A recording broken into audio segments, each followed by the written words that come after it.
Paano mo lalabanan ang isang halimaw na hindi mo pa nakikita?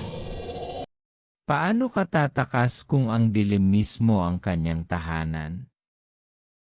At paano kung ang tanging kalasag mo ay isang hiwagang hindi mo lubos na nauunawaan? Sa bayan ng Mabalacat, matagal nang nakabaon sa takot ang alamat ng kurkor. Isang dambuhalang nilalang na may makapal na balahibo, matatalas na kuko, at mga matang kumikislap sa dilim. Sabi ng matatanda, dumarating ito minsan lamang kada dekada. Ngunit sa bawat pagbabalik, mas malakas at mas mabangis kaysa dati. Sa gabing iyon, bumalik ito, kasama ang mga tapat nitong alagad. Ang may itim at mailap na unlaon. Mga aninong walang anyo na sumisipsip ng mahika mula sa mga nilalang ng lupa at hangin. Bago natin simulan ang kwento, huwag kalimutang i-like, share, at mag-subscribe upang suportahan ang channel. Kurkor sa Mabalacat. Gabing walang buhay. Sa bawat kisap, isang kaluluwa ang mawawala. Sa isang liblib na baryo sa Mabalacat, Pampanga. Sa ilalim ng malamlam na buwan, dumadaloy ang katahimikan na tila ba humihinto ang oras. Ngunit sa kalaliman ng gabi, may isang tunog na kayang magpalamig ng dugo sa ugat ng sinumang makarinig. Ang tinig ng kurkor. Hindi ito basta yabag o huni ng hayop. Ito ay isang paanyaya ng kamatayan. Matagal nang ikinukwento ng matatanda ang alamat ng kurkor. Isang dambuhalang halimaw na may makapal na balahibong kasing itim ng usok mula sa nasusunog na kahoy. Mga kuko na tila ginawang pang-ukit ng kalansay. At mga matang kumikislap sa dilim na parang apoy ng impyerno.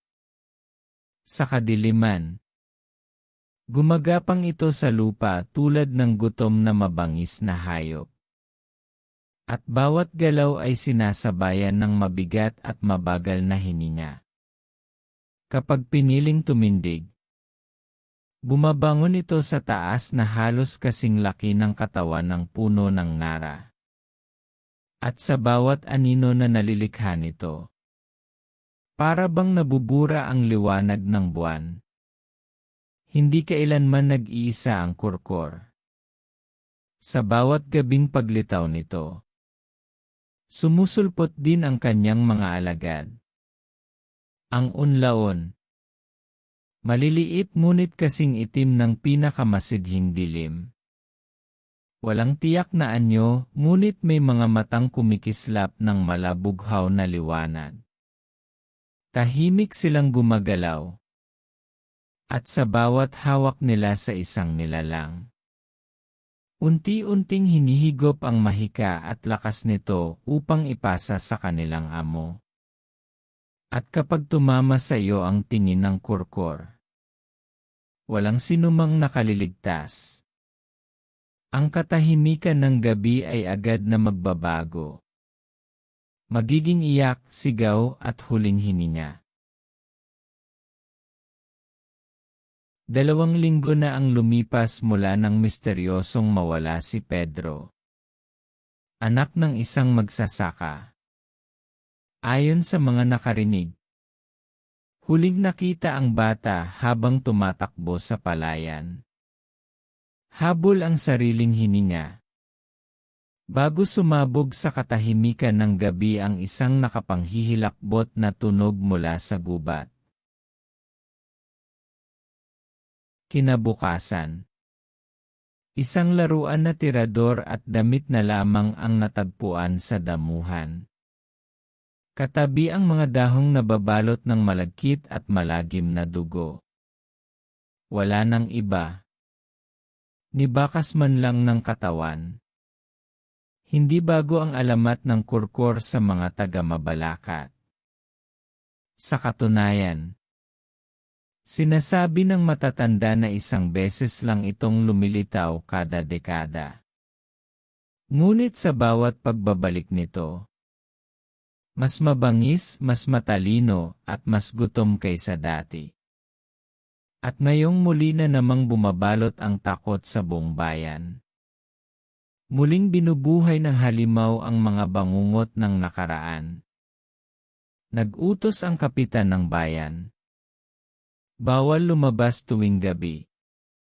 Ngunit para kay Marshall, isang tindero sa palengke na galing sa kilalang angkan ng mga antinyero, ang takot ay hindi dahilan para magtago. Sa umaga, siya'y nagbebenta ng gulay, prutas, at mga tuyong isda. Ngunit sa likod ng kanyang simpleng anyo ay isang lalaking pinanday sa lihim na kaalaman ng kanyang lahi. Bata pa lamang si Marshall. Itinuro na sa kanya ng kanyang lolo isang bantog na albularyo at antinyero ang sining ng paghahanap at pag-aangkin ng mga mutya. Alam niya kung aling bato ang makakapagpalakas ng katawan. Aling ugat ng halaman ang makakapagtaboy sa masasamang espiritu. At kung paano bumuo ng anting-anting na kayang makasugat kahit sa pinakamakapangyarihang aswang. Ngayon, sa muling pagbalik ng kurkor ramdam niyang ito na ang oras. Hindi siya maghihintay na may isa pang bata o inosenteng mawala. Nakahanda na ang kanyang mga mutya. Mga talismang nakabalot sa telang pula.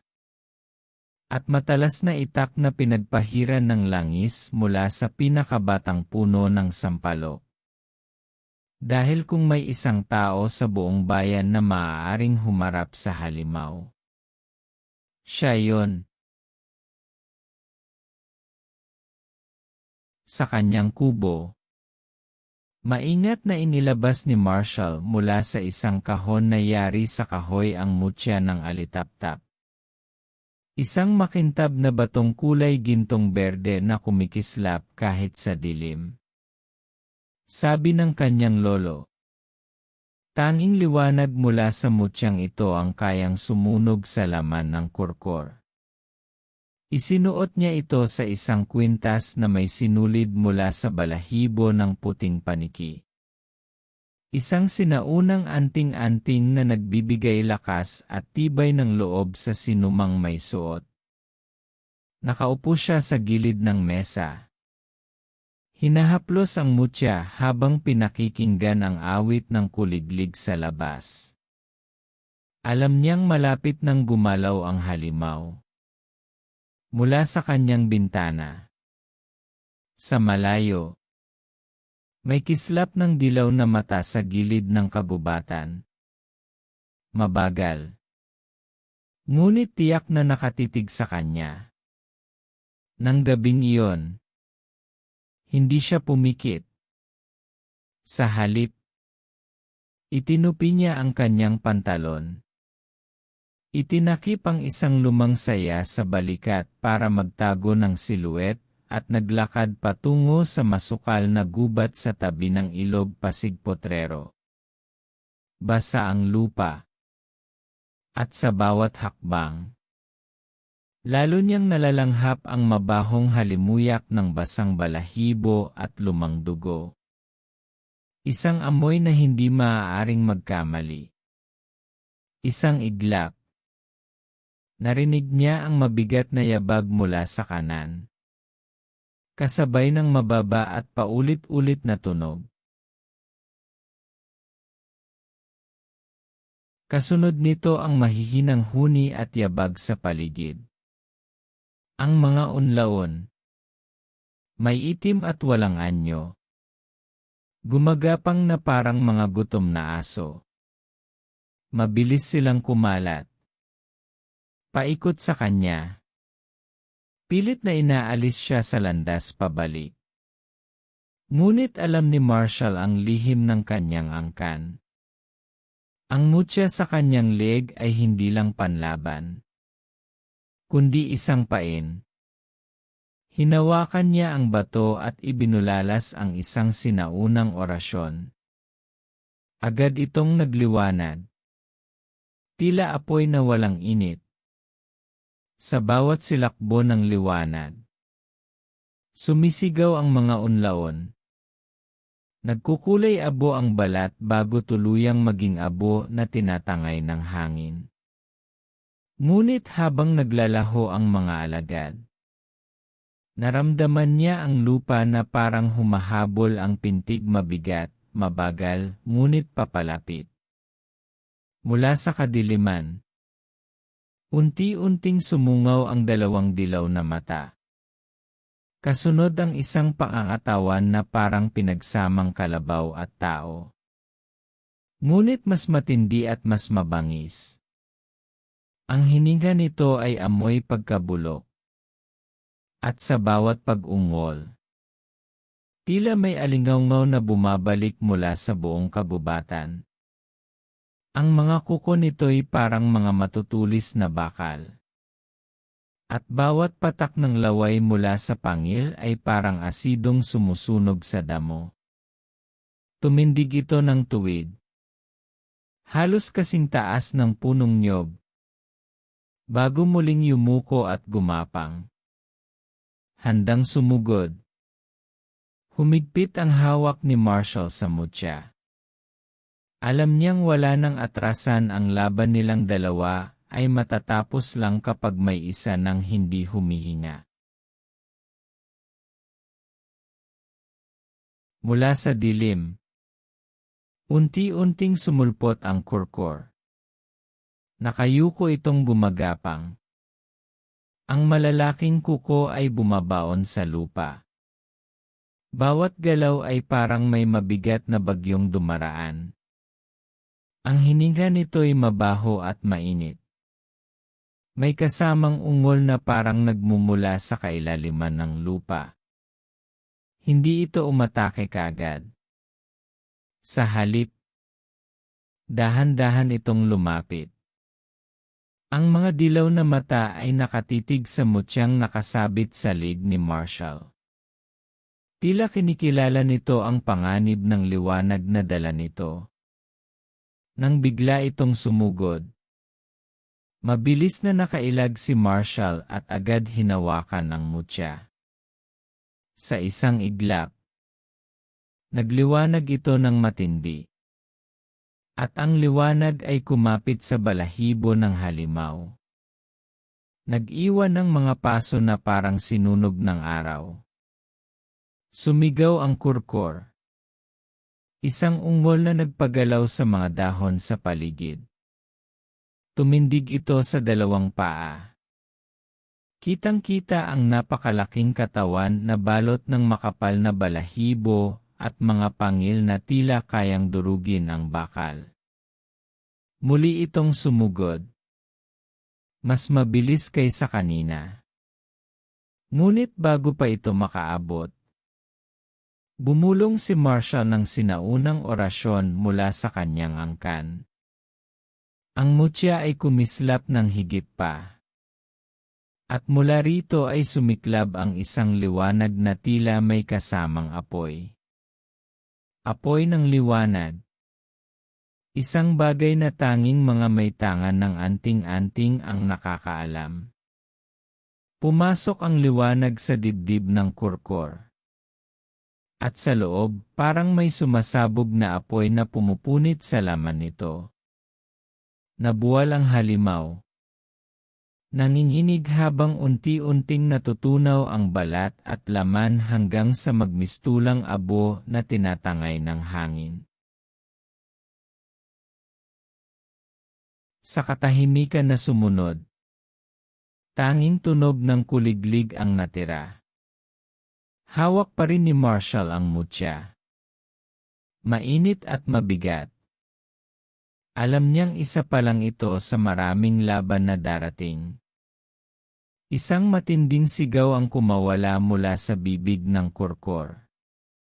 Kasabay ng nakasusulasok na amoy ng nasusunog na laman. Kumislot ito ng marahas.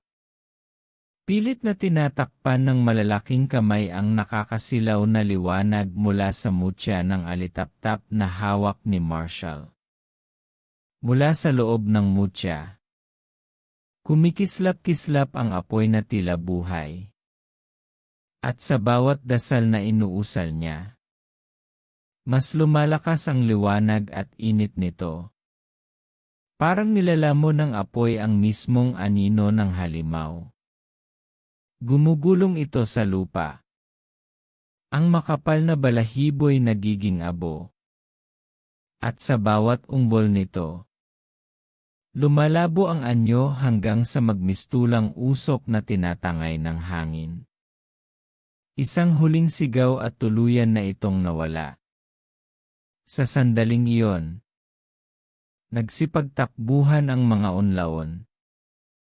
Mabilis at tahimik. Para silang mga aninong may mata. Naglalaho sa pagitan ng mga puno. Wala nang amo para mag-utos. Wala nang lakas para magpatuloy.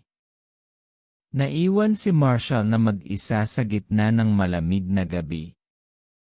Ang mutya sa kanyang kamay ay mabigat na parang bato, ngunit mainit na tila may sariling pulso.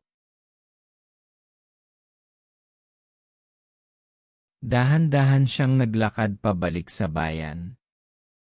Habang papalapit, naririnig niya ang pag-awit muli ng mga kuliglig. Ang mga aso'y muling tumatahol. At ang mga ilaw sa kalsada ay muling nagliliwanag. Isa-isang lumalabas ang mga tao mula sa kanilang mga bahay. May halong gulat at ginhawa sa mga mukha nila. Ang katahimikan ng mabalakat ay muling nagbalik. At para sa lahat, iyon ay tila isang panaginip na wakas na. Ngunit habang nakatingala si Marshall sa langit na ngayoy dinadaluyan ng malamlam na buwan, isang malamig na simoy mula sa kabubatan ang dumampi sa kanyang batok. Sa di kalayuan, sa pusod ng dilim, may kumikislap na tatlong peres ng mata. Hindi pula, kundi isang nakakatindig balahibong puti. Parang mga matang walang kaluluwa. At mula roon, dumaan sa hangin ang isang mabagal, mabigat na ungol, mas malalim kaysa sa tinig ng kurkor. Hindi pa tapos ang laban. Kung nagustuhan niyo ang kwento, huwag kalimutang i-like, share, at mag-subscribe sa aking channel. Malaking bagay ang inyong suporta. Gusto ko ring marinig ang inyong opinyon. Mangyaring mag-iwan ng komento sa ibaba.